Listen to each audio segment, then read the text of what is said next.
नमस्कार साथियों, स्वागत करता हूं आपका हमारे YouTube चैनल में। सीटेट की परीक्षा दिसंबर 2024 में आयोजित होने वाली है। इसी श्रृंखला में हम CDP अथवा बाल विकास के प्रश्नों के लिए प्रश्नोत्तरी बना करके आपके सामने लेकर के उपस्थित हुए हैं, जिसमें हमारी अब तक 9 कक्षाएं हो चुकी हैं और हमने 270 प्रश्नों का अभ्यास किया है। आज 10वीं कक्षा है हमारी और इसमें हमें 271 से लेकर के 300 प्रश्नों तक का अभ्यास करना है। तो ये भी अपने आप में एक बहुत बड़ी बात है। अब तक हमने 300 प्रश्नों का अभ्यास किया और निश्चित रूप से इसका हमें परीक्षा में फायदा पहुंचेगा। आइए अब बिना किसी विलंब के शुरू करते हैं अपनी 10वीं कक्षा और 271 नंबर का प्रश्न। इनमें से कौन बालक के लिए उत्तेजना का कार्य करती है? इनमें से कौन बालक के लिए उत्तेजना का कार्य करती है? ऑप्शन ए प्रेम, बी क्रोध, सी चिंता या फिर डी जिज्ञासा। बोलिए, उत्तेजना का कार्य कौन करती है? तो डी जिज्ञासा। जिज्ञासा ही बच्चे के लिए उत्तेजना का कार्य करती है। चलिए 272 नंबर का प्रश्न। निर्जीव वस्तुओं को सजीव गुण देने वाली प्रकृति को पियाजे ने क्या नाम दिया है? किसे? निर्जीव वस्तुओं को सजीव गुण देने वाली प्रकृति को पियाजे ने क्या नाम दिया है? माने बच्चा भेद नहीं कर पाता है निर्जीव और सजीव में, और निर्जीव को भी सजीव की तरह ही देखता है। क्या? जैसे एक छोटी सी गुड़िया आ गई और छोटी सी गुड़िया यदि उसकी टूट जाती है, गुम जाती है, तो उस तरीके का उसके साथ बिल्कुल सजीव व्यवहार करता है। चलिए, तो ऑप्शन क्या है? कल्पना, केंद्रीकरण, सजीव चिंतन या फिर वस्तु स्थैर्य। बहुत ही अच्छा प्रश्न है। निर्जीव वस्तुओं को सजीव गुण देने वाली प्रकृति को पियाजे ने क्या नाम दिया है? कल्पना, केंद्रीकरण, सजीव चिंतन या फिर वस्तु स्थैर्य। तो इसको नाम दिया है सजीव चिंतन। क्या नाम दिया है? सजीव चिंतन, क्योंकि निर्जीव वस्तुओं को सजीव गुण देने वाली प्रकृति है। 273 नंबर का प्रश्न। एक प्रभावी शिक्षक क्या कर सकता है? ऑप्शन ए कक्षा पर नियंत्रण, बी कम समय में अधिक सूचना देना, सी विद्यार्थियों को सीखने के लिए अभिप्रेरित करना या फिर डी दत्त कार्य को ध्यानपूर्वक जांचना। तो जो बाकी उत्तर है, प्रभावी शिक्षक का कार्य क्या?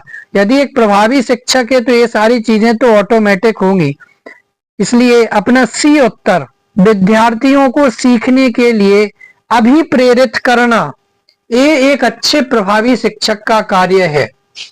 माने यदि बच्चे में सीखने की जिज्ञासा नहीं है, बच्चा पढ़ाई को समझ करके दूर भागता है, कठिन समझ करके दूर भागता है, तो ऐसे बच्चे को सीखने के लिए अभिप्रेरित करना एक अच्छे प्रभावी शिक्षक का कार्य होता है।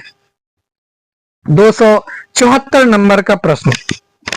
बालकों के सर्वतोन्मुखी विकास हेतु सर्वाधिक उचित विद्यालय निम्न में से कौन सा है?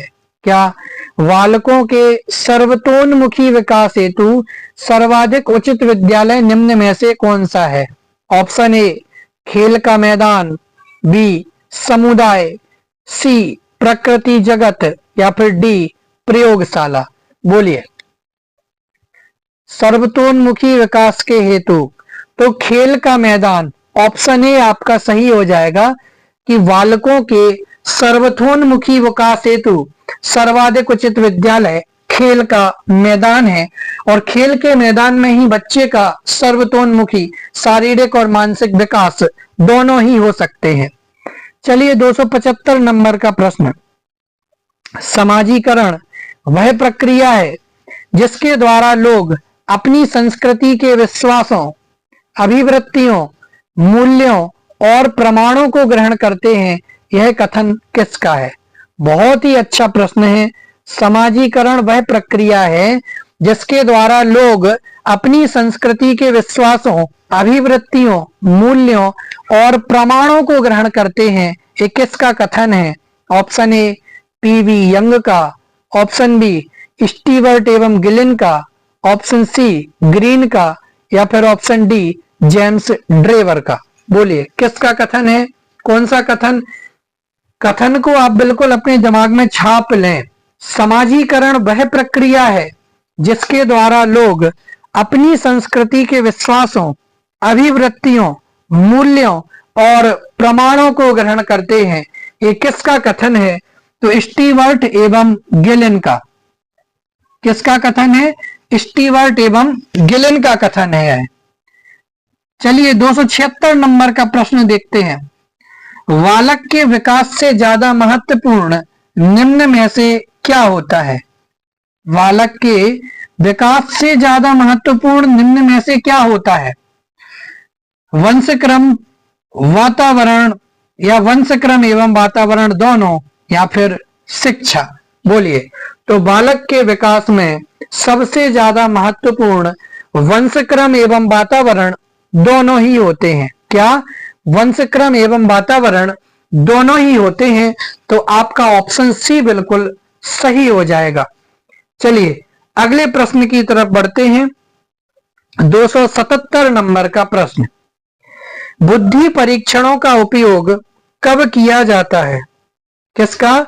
बुद्धि परीक्षणों का उपयोग कब किया जाता है? ऑप्शन ए वैयक्तिक भिन्नताओं के अध्ययन में, ऑप्शन बी मंद बुद्धि बालकों का पता करने में, ऑप्शन सी शिक्षा के क्षेत्रों में उपयोग, या फिर डी उपर्युक्त सभी। बोलिए बुद्धि के परीक्षणों का उपयोग कब किया जाता है? तो वैयक्तिक भिन्नताओं के अध्ययन में भी किया जाता है, मंद बुद्धि बालकों का पता करने में भी पता किया जाता है, और शिक्षा के क्षेत्रों में भी उपयोग किया जाता है। इसलिए आपका ऑप्शन डी बिल्कुल राइट हो जाएगा, उपर्युक्त सभी।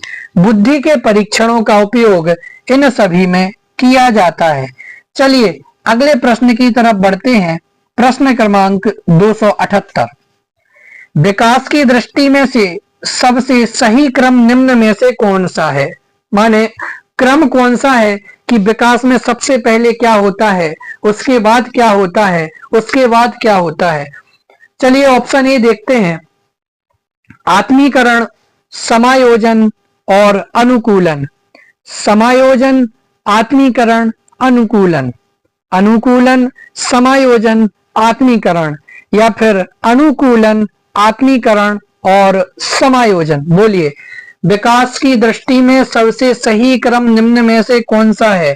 तो ऑप्शन ए आत्मीकरण, समायोजन और अनुकूलन। कि सबसे पहले विकास में आत्मीकरण करना सीखते हैं, उसके बाद समायोजन का गुण आता है, और उसके बाद में अनुकूलन का गुण डेवलप होता है, विकसित होता है। इसलिए आपका ऑप्शन ए सही हो जाएगा, आत्मीकरण, समायोजन और अनुकूलन। चलिए 279 नंबर का प्रश्न, ये भी बहुत ही महत्वपूर्ण प्रश्न है, देखते हैं। सृजनात्मकता वह योग्यता है जिसके द्वारा नए संबंधों का ज्ञान होता है।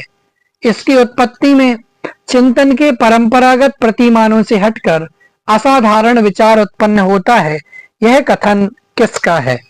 फिर से बोलता हूं कि सृजनात्मकता वह योग्यता है, इसके द्वारा क्या होता है? नए संबंधों का ज्ञान होता है, और इसकी उत्पत्ति में चिंतन के परंपरागत प्रतिमानों से हटकर असाधारण विचार उत्पन्न होता है। ये कथन किसका है? ऑप्शन ए आइजेनक का, ऑप्शन बी सीवी गुड का, ऑप्शन सी पीवी यंग का, या फिर डी स्टेन का। बोलिए ये किसका कथन है? तो ऑप्शन ए आइजेनक का। किसका?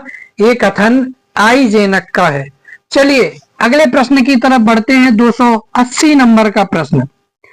पियाजे के संज्ञानात्मक विकास के चरणों में निम्न में से कौन एक सही नहीं है? किसमें? पियाजे के संज्ञानात्मक विकास के चरणों में निम्न में से कौन एक सही नहीं है? ऑप्शन ए पूर्व ज्ञान, ऑप्शन बी नए पदार्थ का आत्मीकरण, या ऑप्शन सी समायोजन, या ऑप्शन डी साम्य धारणा। बोलिए, तो सही कौन सा नहीं है? पूर्व ज्ञान। कि पियाजे के संज्ञानात्मक विकास के चरणों में जो पूर्व ज्ञान है वो ठीक उत्तर नहीं है। चलिए 281 नंबर के प्रश्न की तरफ बढ़ते हैं। किसी बालक के मानसिक रूप से अस्वस्थ होने का कारण निम्न में से कौन सा है? बोलिए, किसी बालक के मानसिक रूप से अस्वस्थ होने का कारण जो नीचे दिए गए हैं विकल्प, उनमें से कौन सा हो सकता है? ऑप्शन ए परिवार का वातावरण, ऑप्शन बी कक्षा का वातावरण, ऑप्शन सी पास पड़ोस का वातावरण, या फिर डी उपरोक्त सभी। बोलिए, तो मानसिक रूप से अस्वस्थ होने का कारण निम्न में से क्या है? परिवार का वातावरण, कक्षा का वातावरण, पास पड़ोस का वातावरण, उपरोक्त सभी। तो आपका ऑप्शन डी सही हो जाएगा, उपरोक्त सभी। अब आप सोच लीजिए कि वातावरण का भी हमारे स्वास्थ्य पर कितना प्रभाव पड़ता है। कि यदि बच्चा मानसिक रूप से अस्वस्थ होता है तो उसमें परिवार का भी वातावरण प्रभावित कर सकता है, कक्षा का वातावरण भी प्रभावित कर सकता है, पास पड़ोस का वातावरण भी प्रभावित कर सकता है। इसलिए उपरोक्त सभी आपका उत्तर हो जाएगा। इसलिए हमेशा अपने आसपास के वातावरण को अच्छा बना करके रखने की प्रेरणा दी जाती है, चाहे वो पारिवारिक माहौल हो, चाहे वो सामाजिक माहौल हो, या कक्षा का माहौल, स्कूल का माहौल हो, सभी को बहुत ही अच्छे ढंग से रखने की सलाह दी जाती है। चलिए 282 नंबर के प्रश्न की तरफ बढ़ते हैं। पियाजे की कौन सी अवस्था का संबंध अमूर्त एवं तार्किक चिंतन से है? बहुत ही सरल प्रश्न। क्या पियाजे की कौन सी अवस्था का संबंध अमूर्त एवं तार्किक चिंतन से है? ऑप्शन ए संवेदी गामक अवस्था, ऑप्शन बी पूर्व संक्रियात्मक अवस्था, ऑप्शन सी अमूर्त संक्रियात्मक अवस्था, या फिर डी मूर्त संक्रियात्मक अवस्था। बोलिए, कौन सा ऑप्शन सही है? तो ऑप्शन सी अमूर्त संक्रियात्मक अवस्था। क्या? अमूर्त संक्रियात्मक अवस्था। तो पियाजे की जो अमूर्त संक्रियात्मक अवस्था है उसी का संबंध अमूर्त एवं तार्किक चिंतन से है। चलिए अगले प्रश्न की तरफ बढ़ते हैं। 283 नंबर का प्रश्न, छात्र की प्रयोगात्मक दक्षता के आकलन का यथोचित रूप निम्न में से कौन सा है? बोलिए, किसको नापने का? प्रयोगात्मक दक्षता को मापने का सही रूप कौन सा? साक्षात्कार, ऑप्शन बी अवलोकन, सी प्रश्नावली, या फिर डी लिखित परीक्षा। बोलिए, तो ऑप्शन बी आपका सही हो जाएगा, अवलोकन। चलिए अगले प्रश्न की तरफ बढ़ते हैं। प्रश्न नंबर 284, मानसिक तनाव को कम करने का अचूक उपाय कौन सा है? किसको? मानसिक तनाव को कम करने का अचूक उपाय कौन सा है? ऑप्शन ए संशोधन, बी पलायन, सी दिवास्वप्न, या फिर डी उपर्युक्त सभी। बोलिए, संशोधन, पलायन, दिवास्वप्न, या फिर उपर्युक्त सभी। तो ऑप्शन डी आपका सही हो जाएगा कि मानसिक तनाव को कम करने के सभी उपाय ठीक हैं, संशोधन करना, पलायन करना, दिवास्वप्न इत्यादि। चलिए अगला प्रश्न 285 नंबर का। ये बुद्धि लब्धि में आपको पहले के सूत्रों में बता चुका हूं, पहले के प्रश्नों में। रमेश और अंकित की समान बुद्धि लब्धि 120 है। रमेश अंकित से 2 वर्ष छोटा है। यदि अंकित की आयु 12 वर्ष हो तो रमेश की मानसिक आयु कितने वर्ष होगी? बोलिए, तो रमेश की मानसिक आयु कितने वर्ष होगी? ऑप्शन ए 9 वर्ष, 10 वर्ष, 12 वर्ष, या फिर 14 वर्ष। बोलिए, कितनी होगी? सी 12 वर्ष हो जाएगी। तो 285 नंबर का प्रश्न का सी ऑप्शन सही हो जाएगा। 286 नंबर का प्रश्न, प्रभावी और स्थायी शिक्षा ग्रहण करने के लिए विद्यार्थी के पास क्या होना चाहिए? क्या? प्रभावी और स्थायी शिक्षा ग्रहण करने के लिए विद्यार्थी के पास क्या होना चाहिए? ऑप्शन ए केवल शिक्षा प्राप्त करने के अवसर, बी योग्यता और अभिप्रेरणा का वांछित स्तर, सी केवल उपयुक्त बौद्धिक स्तर, या फिर डी केवल सीखने की योग्यता। बोलिए क्या होना चाहिए? तो ऑप्शन बी योग्यता और अभिप्रेरणा का वांछित स्तर। तो ऑप्शन बी आपका सही हो जाएगा। 287 नंबर का प्रश्न, सीखने की परिघटना में कौन आवश्यक घटक नहीं है? सीखने की परिघटना में आवश्यक घटक कौन नहीं है? ऑप्शन ए अधिगमकर्ता, बी आंतरिक व्यवस्था, सी प्रेरक, या फिर डी शिक्षक। बोलिए तो ऑप्शन डी आपका सही हो जाएगा कि शिक्षक। सीखने की परिघटना में आवश्यक घटक शिक्षक नहीं है। चलिए 288 नंबर का प्रश्न, अभिभावक बालक के संबंध में निर्धारक तत्व कौन सा है? क्या अभिभावक बालक के संबंध के निर्धारक तत्व कौन सा है? ऑप्शन ए अभिभावक अभिवृत्तियां, अभिभावक का पक्षपात, परिवार का आकार, या फिर उपर्युक्त सभी। बोलिए तो उपर्युक्त सभी आपका ऑप्शन डी बिल्कुल सही हो जाएगा। चलिए 289 नंबर का प्रश्न, इनमें से कौन सा सिद्धांत यह दर्शाता है कि अपेक्षित व्यवहार के सन्निकट सकारात्मक प्रतिक्रिया तथा पुनर्वलन के फलस्वरूप व्यवहारात्मक विकास किया जा सकता है? तो कौन सा सिद्धांत दर्शाता है कि अपेक्षित व्यवहार के सन्निकट सकारात्मक प्रतिक्रिया तथा पुनर्वलन के फलस्वरूप व्यवहारात्मक विकास किया जा सकता है? ऑप्शन ए शास्त्रीय अनुबंधन सिद्धांत, बी वैध अनुबंधन, सी ऑपरेंट अनुबंधन, या फिर डी सामाजिक अनुबंधन। तो ऑप्शन सी आपका सही हो जाएगा, ऑपरेंट अनुबंधन।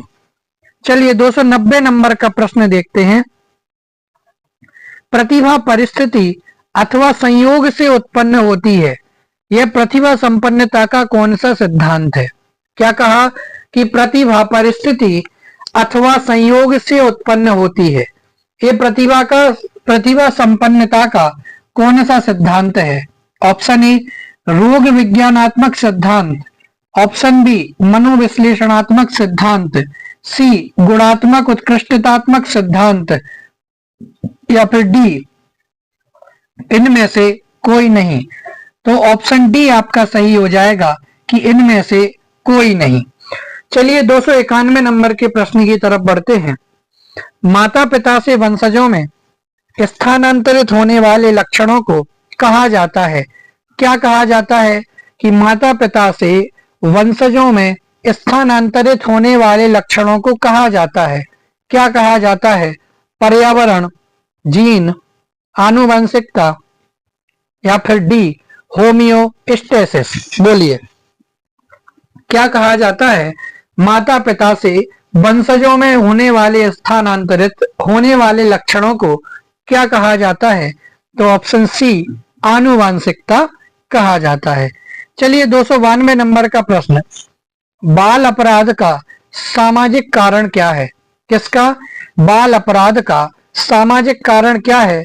ऑप्शन ए भग्न परिवार, बी अशिक्षित माता पिता, सी अनैतिक परिवार, या फिर डी उपर्युक्त सभी। बोलिए तो बाल अपराध का सामाजिक कारण क्या है? तो ऑप्शन डी आपका सही हो जाएगा, उपर्युक्त सभी। यानी कि चाहे वो भग्न परिवार हो, टूटा हुआ परिवार हो, अशिक्षित माता पिता होवे, या फिर अनैतिक परिवार होवे, ये सभी बाल अपराध के सामाजिक कारण हो सकते हैं। 293 नंबर का प्रश्न, निम्नलिखित में से बुद्धि का कौन सा सिद्धांत सामान्य बुद्धि जी और विशिष्ट बुद्धि एस इसकी उपस्थिति का समर्थन करता है? कौन सा बुद्धि का सामान्य सिद्धांत सामान्य बुद्धि जी और विशिष्ट बुद्धि एस की उपस्थिति का समर्थन करता है? ऑप्शन ए नियम प्रतिकूल सिद्धांत, बी गिलफोर्ड के बुद्धि का सिद्धांत, सी स्पीयरमैन का द्विखंड सिद्धांत, या फिर डी वर्नोन का पदानुक्रम का सिद्धांत। तो मैं आपको पहले बता चुका हूं, सी स्पीयरमैन का द्विखंड सिद्धांत। इनके हिसाब से जो बुद्धि होती है वह द्विकारकीय होती है, माने बुद्धि के दो कारक होते हैं, एक तो सामान्य कारक और एक विशिष्ट कारक। सामान्य कारक को जी से संबोधित करते हैं और विशिष्ट कारक को एस से संकेतित किया जाता है। चलिए 294 नंबर का प्रश्न, शिक्षा में कार्यरत संस्थाओं को किस प्रकार से कार्यक्रम आयोजित करने चाहिए? बोलिए। ऑप्शन ए सामान्य शिक्षा, पाठ्य वस्तु विशेषता, व्यावसायिक शिक्षा या फिर गृह निर्माण शिक्षा। बोलिए, शिक्षा में कार्यरत संस्थाओं को किस प्रकार से कार्यक्रम आयोजित करने चाहिए? तो बी पाठ्य वस्तु विशेषता। चलिए 295 नंबर का प्रश्न है, व्यक्तित्व किसके साथ स्थायी समायोजन है? व्यक्तित्व किसके साथ स्थायी समायोजन है? ऑप्शन ए पर्यावरण के साथ, ऑप्शन बी जीवन के साथ, सी प्रकृति के साथ या फिर डी ए सभी। बोलिए, तो व्यक्तित्व किसके साथ स्थायी समायोजन है? तो ऑप्शन डी ए सभी, पर्यावरण के साथ, जीवन के साथ, प्रकृति के साथ। चलिए 296 नंबर का प्रश्न, किस विधि का उपयोग छोटे बच्चों और शिशुओं की समस्या के अध्ययन के लिए किया जाता है? बोलिए, तो कौन सी विधि है जिसका उपयोग छोटे बच्चों और शिशुओं की समस्या के अध्ययन के लिए किया जाता है? ऑप्शन ए साक्षात्कार विधि, बी निरीक्षण विधि, सी प्रयोगात्मक विधि या फिर डी प्रश्नावली विधि। तो ऑप्शन बी आपका सही हो जाएगा कि निरीक्षण विधि के माध्यम से या निरीक्षण विधि का उपयोग छोटे बच्चों और शिशुओं की समस्या के अध्ययन के लिए किया जाता है। अगला प्रश्न 297 नंबर का, शर्म तथा गर्व जैसी भावना का विकास निम्न में से किस अवस्था में होता है? तो ये क्वेश्चन भी पहले करा चुका हूं, तो इसका ऑप्शन बी बाल्यावस्था सही हो जाएगा। 298 नंबर का प्रश्न, जो अध्यापक काम संबंधी शिक्षा दे उसमें कौन सा गुण होना चाहिए? ऑप्शन ए संवेगात्मक परिपक्वता, बिल्कुल होनी चाहिए। विनोदी स्वभाव का, बिल्कुल होना चाहिए। काम विषय की अच्छी जानकारी, बिल्कुल होनी चाहिए। तो डी उपरोक्त सभी आपका सही हो जाएगा। 299 नंबर का प्रश्न, शैशवावस्था की मुख्य विशेषता निम्न में से कौन सी नहीं है? शैशवावस्था की मुख्य विशेषता इनमें से कौन सी नहीं है? तो ऑप्शन ए सीखने की प्रक्रिया में तीव्रता, बिल्कुल होती है, इसलिए ये गलत हो जाएगा। जिज्ञासा की प्रवृत्ति शैशवावस्था में बिल्कुल होती है, इसलिए ये भी गलत हो जाएगा। चिंतन प्रक्रिया शैशवावस्था के बच्चों में नहीं होती है और अनुकरण द्वारा सीखने की प्रक्रिया होती है, इसलिए ये भी गलत हो जाएगा। तो ऑप्शन सी आपका चिंतन प्रक्रिया बिल्कुल सही हो जाएगा, क्योंकि कौन सी नहीं है वो पूछ रहे हैं। तो चिंतन प्रक्रिया शैशवावस्था के बच्चों में नहीं पाई जाती है। और अंतिम प्रश्न आज का 300 नंबर का, क्रियात्मक विकास कब से प्रारंभ हो जाता है? ऑप्शन ए गर्भकालीन अवस्था के तीसरे माह से, ऑप्शन बी जन्म के बाद से, ऑप्शन सी 1 वर्ष की आयु से या डी 3 वर्ष की आयु से। तो क्रियात्मक विकास गर्भकालीन अवस्था के तीसरे माह से प्रारंभ हो जाता है। तो आपका ऑप्शन ए सही हो जाएगा। इस प्रकार से आज हमारी 10वीं कक्षा पूर्ण होती है और 300 प्रश्नों का अभ्यास अभी हमने यहाँ से किया है। कल मैं आपके सामने एक नई कक्षा लेकर के उपस्थित होऊंगा, जिसमें 301 से लेकर के 330 तक के प्रश्नों का अभ्यास कराऊंगा। आप हमारे साथ जुड़े रहिए और हमारे चैनल को भी सब्सक्राइब कीजिए। धन्यवाद।